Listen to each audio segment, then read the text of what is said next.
పదం అన్నారు. ఇప్పుడు అదే చెప్తా ఉంది, వాళ్ళు ఏరు దాటినాక తెప్ప తగలేయటం అంటారు దీన్ని. షర్మిల గారు ఎలా ఎలక్షన్స్లో తిరిగారో అందరికీ తెలుసు. ఆవిడ అన్నగారి గెలుపు కోసం ఎంత కష్టపడ్డారో తెలుసు, అవన్నీ కూడా తెలుసు. కానీ ఈరోజు ఆయన హాస్యాస్పదం అంటా ఉన్నారు. అదే ఆవిడ కోరుకుంటుంది, మినిమం రెస్పెక్ట్ కోరుకుంటా ఉన్నారు. ఆవిడ అంత కష్టపడి తిరిగిన కారణానికి మినిమం రెస్పెక్ట్ కోరుకుంటా ఉన్నారు. ఇందాక మీరు వేణుగోపాల్ గారిని ఒక క్వశ్చన్ అడిగారు, ఏంటంటే వైఎస్ జగన్మోహన్ రెడ్డి గారికి షర్మిల గారి మీద సాఫ్ట్ కార్నర్ ఉందా అనేది. అంతేనా? అవును సార్, సాఫ్ట్ కార్నర్ ఉంటే ఆవిడ ఎల్లో చీర కట్టుకుంటే ఎందుకు సార్? అట్లా ఆవిడ శారీ మీద కూడా కామెంట్ చేసింది. ఆ తర్వాత ఆవిడని ఇండైరెక్ట్గా ఇంట్లో వాళ్ళు కూడా ఇలా చేస్తున్నారు, కొంతమంది ఇలా తయారయ్యారు అని చెప్పేసి జగన్మోహన్ రెడ్డి గారు పలు సందర్భాల్లో అన్నటువంటి విషయాలు కూడా ఉన్నాయి.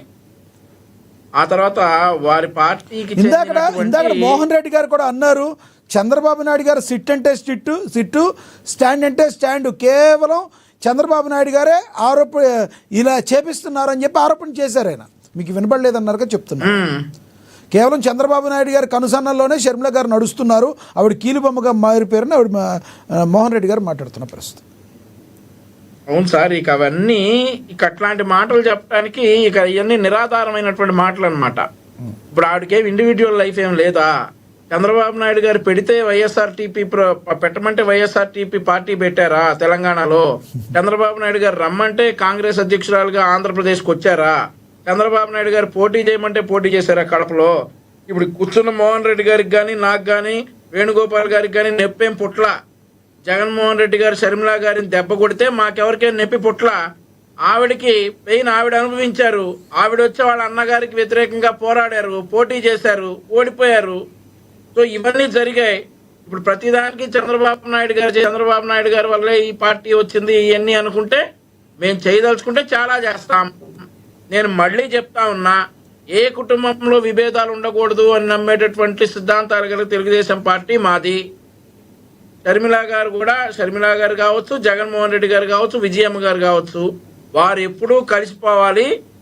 మా పులివెందుల శాసనసభ్యులు వారు కుటుంబ సభ్యులతో సంతోషంగా ఉండాలని కోరుకుంటా ఉన్నాం ఇప్పటికీ కూడా. అవన్నీ వారి గొడవలు అవన్నీ కూడా మాకు అనవసరం. సరే, అవన్నీ సెటిల్ అయ్యే గొడవలా, సెటిల్ కాని గొడవలా అనేది మాకు తెలీదు.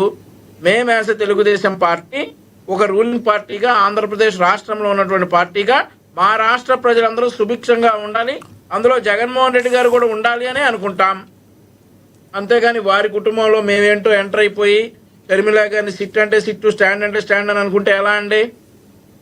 అవన్నీ చెప్పడానికి కబుర్లే అంతే. అవన్నీ చెప్పడానికి ఇప్పుడు ఎవరు సార్ సొంతానని వదులుకుంటారా సార్? ఎవరన్నా బయట వాళ్ళు చెప్తే సొంతానని ఎవరైనా వదులుకుంటారా సార్ బయట వాళ్ళు చెప్తే? అన్న కోసం ఎంత కష్టపడ్డారు సార్ ఆవిడ? షర్మిల ఆయన అనేది ఏంటంటే కష్టపడ్డారు. ఇప్పుడు ఎన్నో హామీలు ఇచ్చారు, హామీలన్నీ కూడా ఇంతవరకు కంప్లీట్ చేయలేదు. ఆవిడ ఒక కాంగ్రెస్ ప్రతిపక్షంగా ఉన్నారు, ఆంధ్రప్రదేశ్లో ఒక ప్రతిపక్ష నేతగా కూడా ఉన్నారు. అంటే ప్రాతినిధ్యం అయితే లేరు కానీ కాంగ్రెస్ పార్టీలో ఉన్నారు. ఆవిడ ఎందుకు విమర్శించట్లేదు చంద్రబాబు నాయుడు గారిని, పవన్ కళ్యాణ్ గారిని, లోకేష్ గారిని? కేవలం జగన్మోహన్ రెడ్డి గారిని విమర్శించడానికి ఎందుకు వస్తుందని అడుగుతున్నారు. ఆయన ఎవరు చెప్పారు సార్ విమర్శించట్లేదని? ఆయన మోహన్ రెడ్డి గారు అంటున్నారు. చంద్రబాబు నాయుడు గారు ట్విట్టర్ అకౌంట్ చెక్ చేయండి. ఇప్పుడు విమర్శించట్లేదేమో. ఈ మూమెంట్ లో జగన్మోహన్ రెడ్డి పాదయాత్ర చేస్తాడంటే చంద్రబాబు నాయుడు గారిని ఎలా విమర్శిస్తారు? ఆవిడ జగన్మోహన్ రెడ్డినే విమర్శిస్తారు. ఆవిడ ట్విట్టర్ అకౌంట్ ఒకసారి ఓపెన్ చేయండి, మీ దగ్గర ఫోన్ ఉంది కదా, ఓపెన్ చేయండి. ఆవిడ ట్విట్టర్ అకౌంట్ లో రోజు చంద్రబాబు నాయుడు గారి ప్రభుత్వాన్ని ఆవిడ విమర్శిస్తూ ఉంటారు కాంగ్రెస్ పార్టీ అధ్యక్షురాలుగా.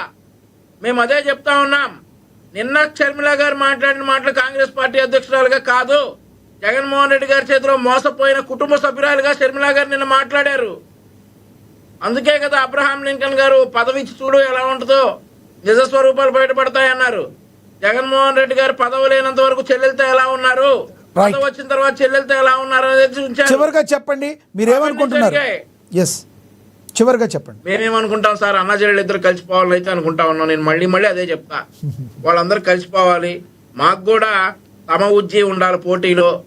ప్రతిపక్ష హోదా అడుక్కుని పడితే ఏం పోటీ పడతాం సార్? మాకు కూడా సమ ఉజ్జీ ఉండాలి. చెల్లెలు కలవాలి, ఆ తర్వాత బాబాయ్ కూతురు కలవాలి, కలిసి పోటీ చేయాలి మా మీద. అడుక్కోవడం ఏంటి? అడుక్కోవడం అంటున్నారేంటి? అవును సార్, ఇప్పుడు ప్రతిపక్ష హోదా ఇస్తేనే అసెంబ్లీకి వస్తారు అనేది కదా. వాళ్ళతో మేమేం పోటీ పడతాం సార్? అందరూ కలిసి ఉంటే ఒక సమఉజ్జీగా వస్తారు మా మీదకి, మేము పోటీ చేస్తాం. సో జగన్మోహన్ రెడ్డి గారు ప్రతిపక్ష హోదా అడగటం కాదు, అడుక్కుంటున్నారంటారు మీరు. యా, ఎప్పుడు అదే మాట. Right right sir, right. Mohan Reddy గారు కంక్లూడ్ చేయండి సార్. రైట్.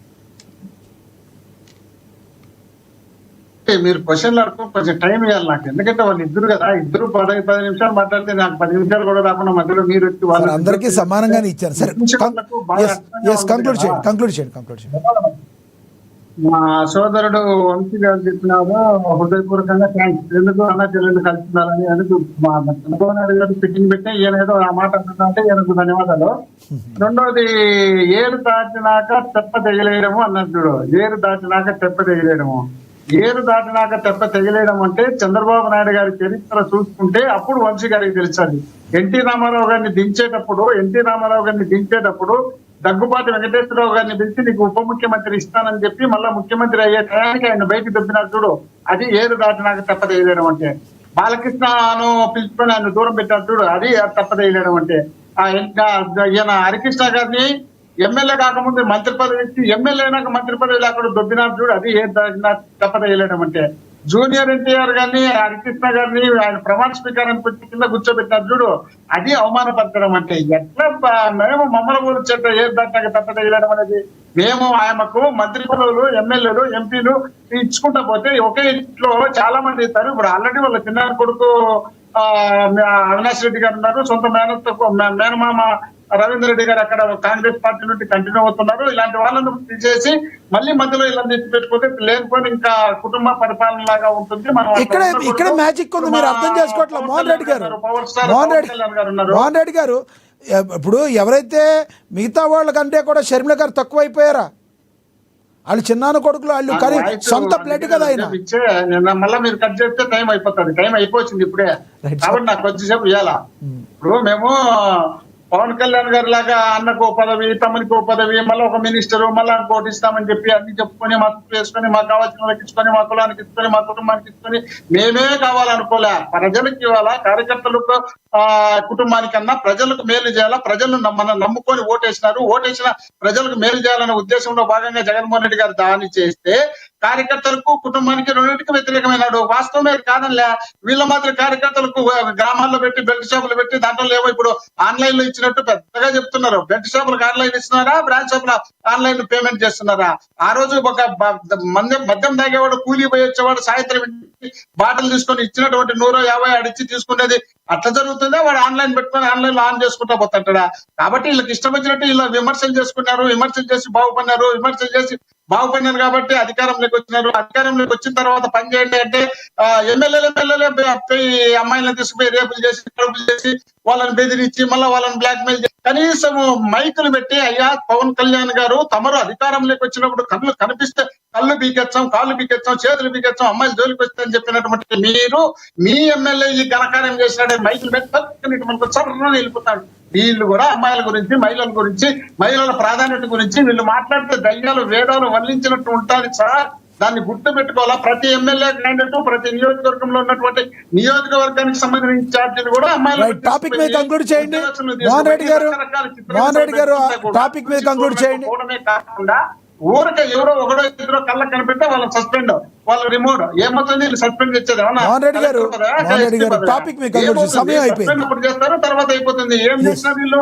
రాష్ట్రంలో అల్ల కొల్లోలం చేస్తున్నారు వీళ్ళు. రాష్ట్రంలో మాకు అసలు చిన్న పిల్లల నుండి వృద్ధుల వరకు మద్యం దాపించే కార్యక్రమం చేపట్టి రాష్ట్రాన్ని ఒక పద్ధతిగా నడచకుండా ఇష్టం వచ్చినట్టు వాడి భ్రష్టు పట్టించున్నారు. వీళ్ళు కూడా నీతిని చెప్తే ఎట్లా సార్? జగన్మోహన్ రెడ్డి గారు బ్రహ్మాండమైనటువంటి పరిపాలన చేసినాడు కాబట్టి ఇవన్నీ ఓకే. మీరు చెప్పినవన్నీ షర్మిల గారికి ఎందుకు కనబడతలేదు? మీరు చెప్పినవన్నీ మోహన్ రెడ్డి గారు మీరు చెప్పినవన్నీ షర్మిల గారికి కనబడతలేదు అంటారా? మీరు చెప్పినవన్నీ జగన్మోహన్ రెడ్డి గారు షర్మిలమ్మ చెల్లెలు, ఆడ మనిషి, మహిళ కాబట్టి పదే మాట్లాడకూడదు. ఆయన ఏదో అంటున్నారు 50 సంవత్సరాలు అధికారంలో లేరు జగన్మోహన్ రెడ్డి గారి చరిత్ర అంతా చెప్పడానికి. ఎలక్షన్